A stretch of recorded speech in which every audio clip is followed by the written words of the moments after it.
You're listening to the Faith and Friction Podcast with your hosts, Mac and the Rev. Welcome to the conversation, where we dive deep into the cultural, the political, the religious friction that we find out there as we apply our faith and all of this kind of stuff. So, Rev, here we are again, man. I'm here, but I'm also ready to dive deeply into the personal. As it is out there, it will be within. As it is within, without. So it's in both and reality. So I'm ready to dive deep into my own psyche or belief system. I better stand back a little bit. Then I got anyway, a shovel. right? So fun stuff tonight. I say fun, but sometimes friction isn't so fun, I think. And this episode, we are going to talk about faith when it comes into play with Christian perspective of being persecuted in America. Mac, you put out an article that it was interesting, my perspective, when I just saw the title, Christian Persecution in America, and I went immediately to, Christians persecuting others. And the whole article was the other way around. And I thought there might be something to look at there. Persecution is happening religiously, left, up, down, inside, outside, all around. Yes. We're living in a persecutive, is that a word? Persecutive environment. Nobody's immune. Nope. In any way, shape, or form. It can happen in all sorts of ways. We're going to talk about some of those on this episode. Some personal responsibility, perhaps. Well, let's just start out. Yes. Let's just start out with the fact everybody accept the personal responsibility because nobody's immune. Let's just start right there. If we can't start there, this dialogue isn't going to go very far with you. True. So let's dive right into it, right? Yep. But as we start, let's put some perspective around the word and the connotation and the physicality of what persecution, using that word. What does it mean? What does it imply? How does it flesh itself out in the reality? And are there degrees of persecution? Are there simple injustices or simple rudeness? Or is there true persecution? Yeah. There's many levels to that equation. It got degrees of. Yeah. And so let's just start with the non-American as a perspective, as a compared to what? Persecution. You know what? I'm going to just say this before you even get going. Let it out. Stop. Christians need to stop using that word because it's flat out in America. Now, don't get me wrong. It prevails and it's prevalent around the globe in a completely different way than it is in America. So my whole charge right now is stop using that word because it's the wrong It's the wrong word for, again, minor inconveniences and rudeness. Right. I'm being persecuted. Come on, grow a pair. Let's just be honest. I know people whose family was put to death. Yeah. That's persecution. Come on, guys. And we have these thumbnails sometimes in our country where we take offense so easily, so quickly, and then claim the persecution card. And you might want to examine what you're really calling persecution and grow up a little bit, get a little guts and courage and a backbone. It gives the cause that you are fighting for or that you're proclaiming a whole lot more weight if you're using the word persecution, even versus the words marginalized or other discounted. Yes. Are those things happening? Yep. I agree. But if you've never, because when I read this and I heard this, you're persecuting Christians in America, I've heard that. Try meeting somebody one time that's actually been persecuted. I've met them. I've seen them. I've heard their stories. Yeah. I've looked in their two different colored eyes because they were beaten. Come face to face with human real human suffering, and not the inconvenience of an American life.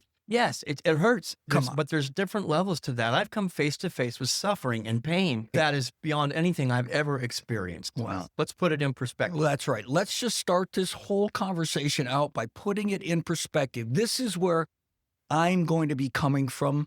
We've talked about this. I don't want to put words in your mouth. I think we're in sync with the fact that we're going to acknowledge that there is some marginalization, if you want it, whatever words you want to use. You can find it if you're looking for it and you've experienced. Yeah, but let's stop. We're going to stop using the word persecuted and deal with it from there and put it in its perspective. So there's where we're going at. Yeah, you mentioned there's more credence to our cause or what our banner might be if we play that, what I call the victim card. I have been victimized, and we're defining ourselves by our victimization. I think that's actually shooting your cause in the foot. Yes. You're going into the dialogue, the conversation, the environment with a mindset, I am a victim. You're going to find not only reasons to be victimized, but you're going to invite more reasons to be victimized. There's something about that, right? Yeah. So you actually create the very environment that you're trying to avoid because you're claiming it. Now, there's some 10-second back. Don't we have the little buttons there on the player? Play that over and over again, because there's the human condition right there. We're all guilty of it. I'm not, it's hard to point fingers outward. Like you always say, better start here first. I'm starting with me, and so what I just spoke is coming from personal experience. Yeah. When I have come into any situation with a mindset of being the victim, I have created the very thing I fear. That's right. It furthers it, doesn't it? Yep. Isn't that Job who said that? I've created the very thing I feared the most. There it is. I was contemplating that thing, and it happened. It happened. All my kids are gone. Yeah. Here's the other thing that I think about when it comes to this persecution thing, this marginalization of Christians in America. Maybe it's time for Christians, us, to step back and say, why do I think in what ways do I think I'm being persecuted? And then say, why would that person, that entity, that whatever, why would they be doing this? Two little words come to mind when you're asking that question. Yeah. And it may not be the nicest thing to say. Karma sucks. For those who have persecuted, when it comes back to you, wow, how come I'm being persecuted? We might want to look at our history. We might want to look at our past actions. We might look at our current behaviors. I think there might be some karma involved here. You don't even have to start using the excuse or the example of look what we've done in the past to people, even to ourselves. Yeah. Christians against Christians. It's happened all throughout history. But today, here we are today, and I tend to think, and my perspective ends up being a lot of the time, it's not, people aren't diminishing or marginalizing the religion. It's about how it's being proclaimed and how it's being lived out that I see the problem. People are very tolerant when you like Jesus. Yeah. Who's going to argue with love your neighbor, love yourself, love one another, the marginalized, the poor? Those are all really beautiful things. I think the number one thing, any religion, regardless of what religion you follow or don't follow, it works for atheists as well, is to every day examine, am I in congruity? Are my actions and my words and my interactions with people in congruity what I believe to be the essence of my life, of my religion, of my spirituality, my belief system. Yeah, my faith. What's at the core? Because kindness and love and compassion and generosity are at the core of all the world religions. But if I don't take time to examine that I'm out of congruity with that, I might want to do some inner work before I start pointing the finger at somebody else who's persecuting me. There might be a reason. We talked in our old podcast about flipping the card. It's just so easy to take the persecution card and flip it out there in any discussion, in any place you want to go with it, to think you're just going to shut the conversation down. I'm being persecuted. So therefore, I'm a victim. Yeah. So whatever we're going here from here is invalid. Exactly. I've shut down any progress, any possibility of something being better. Yeah. And yet the very man that I follow, my main guy is Jesus. He said it from the cross. He could have been up there whining and complaining, I'm being persecuted. He said, forgive them. Yes. They don't know what they're doing. And look what happened. The whole world is transformed because he was able to go to that place. I think we've got a whole lot of I don't know what I'm doing is going on right now. Yeah. And we have to call it for what it is in ourselves. And I don't think we need to be so passive at times at not calling it out in culture where we see it, where these ideas that are actually harmful to people and to culture and to society because they just perpetuate themselves. Well, and that's where Jesus is a great example. You know? He did not keep his mouth shut about challenging ideas and systems, but he was soft on people. And can we do the same thing? Let's take it out of the personal attack that you're my persecutor and go, the system is set up and it's not working. So be courageous and passionate about challenging systems and organizations, but don't make it about an individual, because that's where the true persecution comes.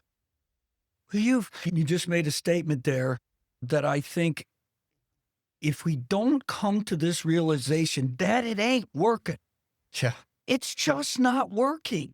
We've got history behind us, and we look around us and we say, are you kidding me? This is what we think is where we've applied our life and our faith and our beliefs to have a society and a culture in a world like this. I love sitting down with my colleagues, Christian colleagues, Jewish colleagues, imams, Muslim, and all of the above, native people. We sit down and we basically agree. This isn't working. What we're doing isn't working, so let's make it work around this small table of 10 of us. And we also talk about very, very openly, the political system isn't working. And they might think or vote differently than me, but let's start with the premise, what we're doing is not working. That's the definition of insanity. Just keep doing it. Let's just rock the boat a little bit and try something different. If we don't, guess what? Like you say, it's perpetuating the same old. I don't want to attack a person, but this is a common belief that many fundamentalists, especially Christians, have. I'm just going to quote John MacArthur, but believe me. That's a good one. He isn't isolated in this. This just happens to be a commonality. And so here's what he said. This is years ago, but it never changed.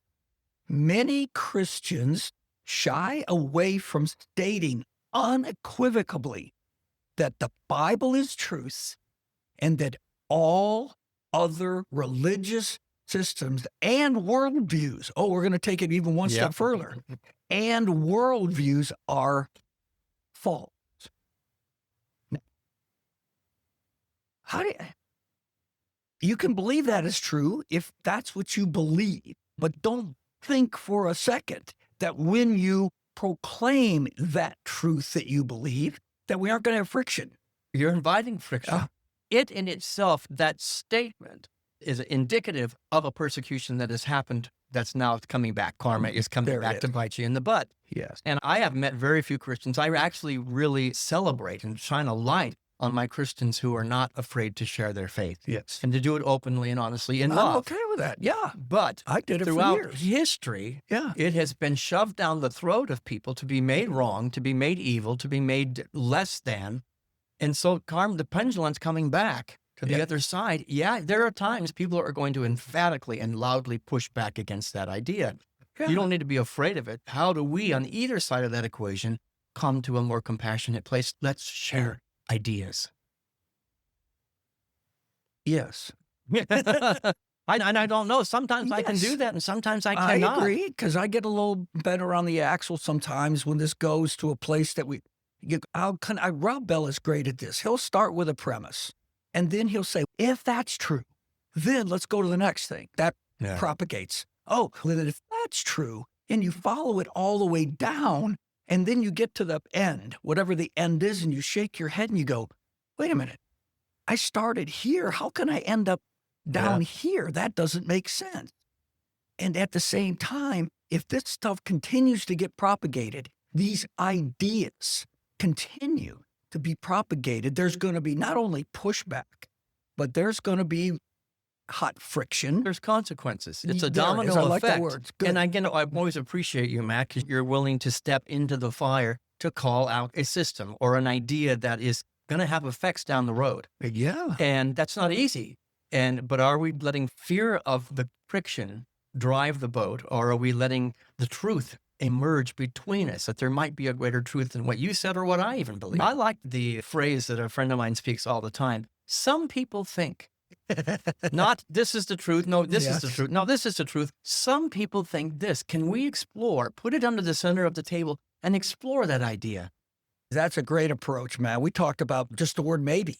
Yeah, right? maybe. just to throw that out there. Have we lost Maybe. the art of communication, the art of listening, the art of whatever that might be, gets us to the greater truth? So we've shut down God, we've shut down truth at the altar of being The whole hold it tightly, it's your white knuckles. whether it's fear-based or not.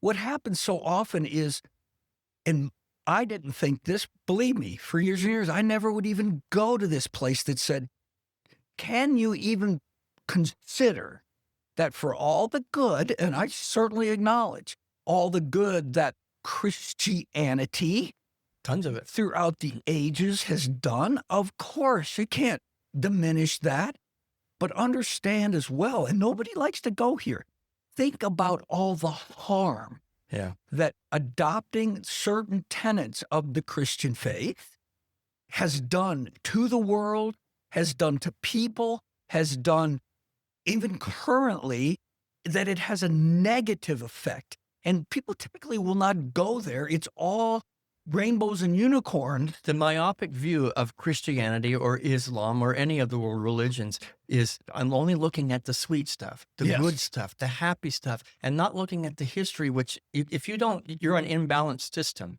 because there is the dark to look at as well. We can learn from the dark as much as we can from the light. Yes. But until we're willing to be vulnerable enough to open up a corner of our mind that we can do that better than we did 5 years ago, 50 years ago, 5,000 years ago.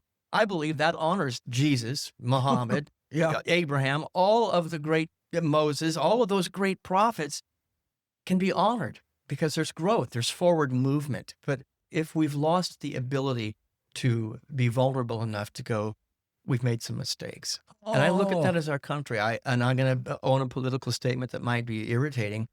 I know I have some close friends that think what they call the apology tour of our president, Barack Obama, went around and he owned that we're not a perfect nation. We have not always been perfect. I was so excited for the growth that could happen. Now, I believe it got shut down because it was too vulnerable for the country or whatever the mindset was at the time. But I think religions can do that. Yeah. Let's look at the good, the bad, and the ugly, and let's grow from it. That's one of the things that contributed to Jimmy Carter not getting reelected, that he was calling it like it was through the early 80s. And there was the hostages and all the oil embargo and all that. And he lamented on national television to the American people, we're basically, I don't have the exact words, but we're miserable. All right. We're in a bad place right now. We emotionally, physically, countrywide, politically, he was honest. It was true, but that's not what the American people wanted to hear. They couldn't grid that properly. And a lot of times what you're talking about, that ability to be able to step back and say, how can we do this differently? It's an evolutionary process. And sometimes you have to give up and you have to change your theology, the way you look at Theo, okay? The way that you look God and how you grid your faith and what are the tenets of it. Has that evolved? Does it need to evolve? And I'm saying, so shut down? Be the first one to do it. Right now, we're in a very middle school mentality. You go first. You do it first, and I'll do it. And everyone's waiting for somebody else to make a move. And the reality is we need to be the ones that make the first move. And you hinted on the sensationalism of what sells and what doesn't sell. Let me go to the other side of the aisle. News has been sensationalized. And it's about dramatizing some point to the extreme to win, to conquer. And we're in this argument of you dug your heels in first. And it is such middle school. He hit first, so I hit back, and I'm justified. And everybody's being persecuted by the other side, and nobody's willing to say, I need to stop the persecution. Correct. Let me quit judging and fighting back and digging in my heels, because it's my soft underbelly might be exposed. You might attack me. We're afraid of each other. That's right. We're afraid of each other's ideas. So persecution is coming from fear. Right. The fear of your ideas that might tear my house of cards down. And you brought up a good point earlier on. I just want to reemphasize it again. That don't think for a minute that Christians don't persecute others. I've been a recipient of that. Hello? If you aren't a Christian, whatever, you could be an agnostic, you could be any other faith.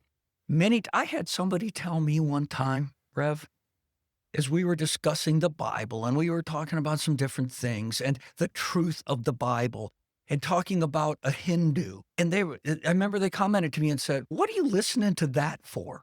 There's no way in the world they can bring anything but confusion to you got everything you need right there in the Bible." And it's attitudes like that. And a lot of times you don't even realize it because that's what you've been weaned on. That's the Kool-Aid that you drink. You can't even conceive of the fact that you are persecuting, first of all, somebody else in that attitude. So stop being so damn pious. There was a group I used to love called the Imperials. I don't know if you remember them. It's a Christian singing group. And they had this song, and I can't believe I sang these words. Something to the effect of, "Buddha was a man, and I know that he did well. But I pray for his disciples, lest they end up in hell." Yeah, there was an impression of anybody who had a different thought. It isn't. So what things like Latter-day Saints? What about the Quakers? What about any other Pentecostals? Or, I don't know, fill in others. the blank. Any definition of othering people. They get persecuted. And right now, the Baha'i people are the most persecuted people on the planet. So, would you please pull your head out of the you-know-what here? We got to do that. All of us. We're just victims of our own complacency and our own myopic vision of how it all I works. don't know the exact quote, but somebody once said that the most dangerous thing of the human race is that we're so convinced of our own purity. That's the most dangerous thing happening on the planet. We're convinced that we are completely innocent of any of this. And I'm saying we all need to we all on it. You're not innocent. You belong. You're in the circle. And be the first one. It's an Edward Markham quote I love. And it says, "They drew a line that shut me out. A rebel, a heretic, a thing to flout. But love and I had the wit to win. We drew a circle and brought them in." So is it possible to draw a circle and bring those that I've labeled as my persecutor? Can I demonstrate a different way? I believe that's what Jesus would do. I believe that's the Christian way. I believe it's the spiritual way. Is that possible? And do I have to sacrifice something for it? Probably. But sacrifice means to make sacred, to make holy. Can I draw circles and risk being persecuted in order to transform the persecutor? Does that make sense? It does. And here's the thing about that. You can't be bashful either to other people by saying the circle is a good thing. Yeah. And that may run contrary to somebody else's perspective and opinion, an idea about how it all works. But in my life, I'm not about to shirk a responsibility that I believe I have to say, "I'm sorry, but a circle is better than a line." And that's just, hello, I'm not afraid or intimidated to say that. Justification, we use it all the time. Stop being so pious in the way that we are beating people over the head with God, or at least using God as an end-all to end-all end to a conversation and a justification. We just got to get off of that, because why do you think Christians get marginalized? Because they proclaim these kinds of attitudes towards other people. Is it possible? Let's just examine this, that there is a God, a Godhead, the divinity, that has been made in the image of mankind itself, that is a persecuting entity, a persecuting personality. This is the God that we're espousing, that would punish you, that would tear you down, that would cause famine to happen upon you and disease and put you into a personalized torture chamber designed just for you. That's a persecuting God that I cannot believe in. Correct. But if you're believing that kind of God, is that an invitation to be persecuted? It's acceptable. Yeah. Those who are being persecuted need to first look, including myself, at where have I persecuted somebody else? What belief have I held that has kept somebody at bay from my love, my heart, and my spirit? Because I have looked at God, the universe, the divinity. I've been looking at that wrongly. I have just had a grid that allowed me to justify everything you were just talking about.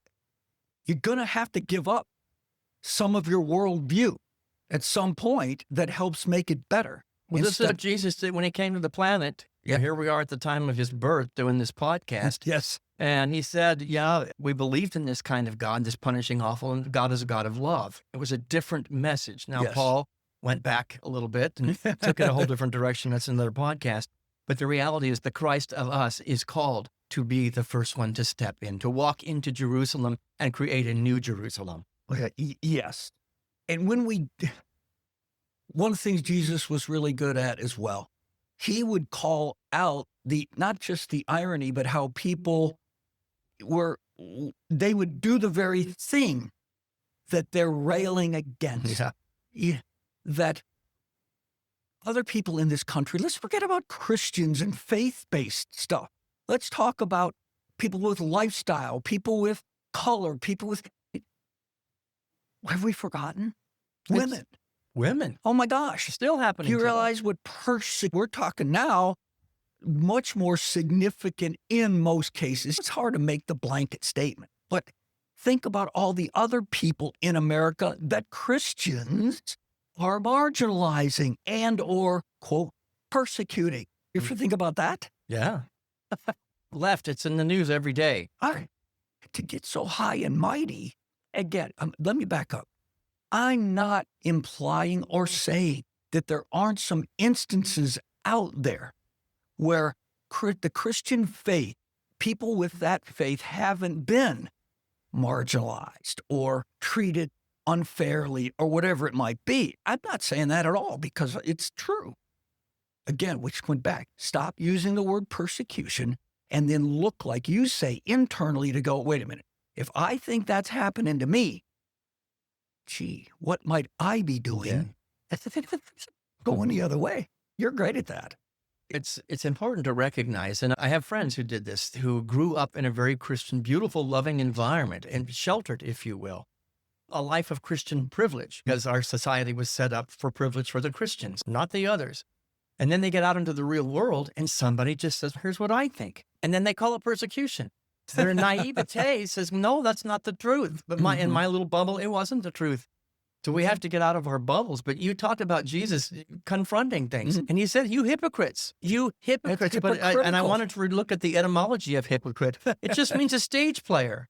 It's in ancient Greece, actors wore masks and spoke from beneath them, hence interpretation and from underneath, which means we're not in congruity with that which is underneath, playing a role. So when we are in judging somebody or we're in a place of hypocrisy, we're not in a place of congruity with the God essence, the way we were created and the goodness. So we look beneath the masks of the persecutor. That's great. The hypocrite who's persecuting me and saying he's persecuted in the same thing. Let's remove the masks and let's look beneath the surface to the truth that's happening spiritually, which means we have to step away from the human condition. My victimhood, or you as any story that has to have a hero, a villain, or a hero. A hero, a villain, or a victim. It's a story that needs to die. It needs to stop. And most religion is founded upon those three things.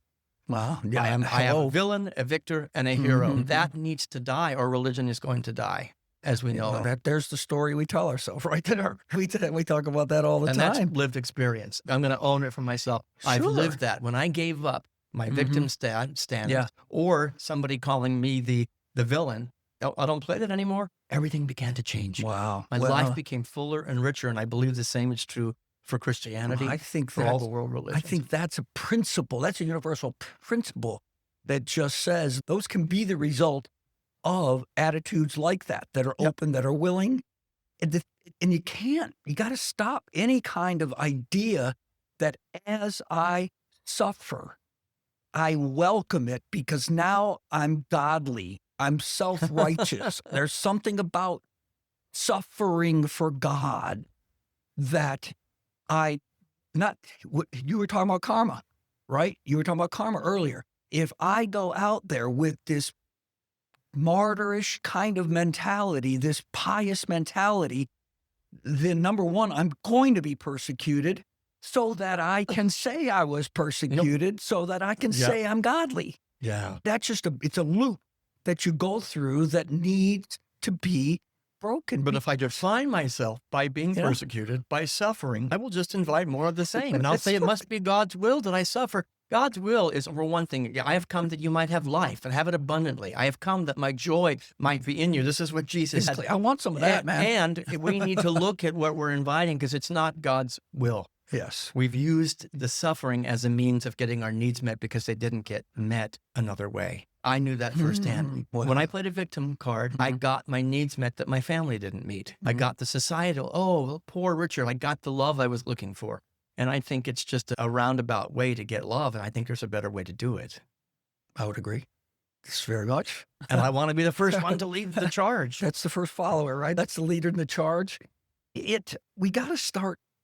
I don't know how I want to say this. Let me see.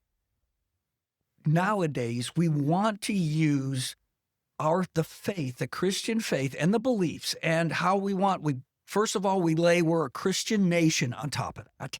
And so therefore, if that's the dot you connect between your faith and your Christianity, and we have a Christian nation, now it gives you free license to take one step further and now to apply it to the culture. Now to apply it across the board to expose everybody legally as it presses down from a political standpoint. Now it presses and persecutes those that don't believe the same way. In the name of Christ, I can persecute you. God's on my side. And as I study my own Christian beliefs and my own Christian study, it's not what Jesus taught. It's not the Christian religion at all. Here is a man who reached across the boundaries and the borders and called out persecution and said, no, I'm not going to participate in that. I'm going to go meet them on their territory. I'm going to reach my hand, my heart, my spirit across the aisle, if you will, across the differences and build a bridge. You know how I think he did that in my mind, that I get a little snarky about? Go for it. And he basically challenged his followers. Yep. He knew he wasn't going to change the Romans. That's a given. He was able in certain ways to go after the Pharisees a little bit, that you see whether the Nicodemus thing is really the way it happened or not. I don't know. But I think what Jesus really said to everybody out there is wringing your hands and whining about it. Look, if you continue to do that, just like you're talking about, Rev, it's going to perpetuate itself. Yep. You're going to keep round and round. It's going to come around. And you're going to get it again, probably even worse, as you propagate this idea that poor, old, pitiful me. And the more you propagate it, the harder it is to get out of it. That's right. So let's bring a message to this episode. Okay. Right? Let's just round it into a focus that says, I'm going to give a few cents, you give your few cents, and we'll see what happens. Stop using the word persecution. It sensationalizes whatever marginalization a Christian or you or whomever the Christianity may be facing. It's a false representation of what's going on in America. Let's qualify that. Number two, let's work toward realizing how we contribute, how Christians contribute to the problem, as well as whatever solution we might think we have. Third, oh gosh, okay. I got to be careful about, let's try and realize the significance of how we are proclaiming the Christian faith, that it's way more about how it's being proclaimed, not what's being proclaimed necessarily. When you marginalize people and tell them they're sinners and all this other kind of stuff, that's the way you believe and that you proclaim your faith. This is where the could pushback. Be that a lot of truth is lost in the errant delivery system. I agree. The delivery system is not in congruity with what is being delivered. There it is. My 2 cents would simply be to you, to me, to anybody in my field, there's more to you than what happened to you. There's more to you than what somebody said about you. There's more to you than your knee-jerk responses and reactions to other people. There's more to you.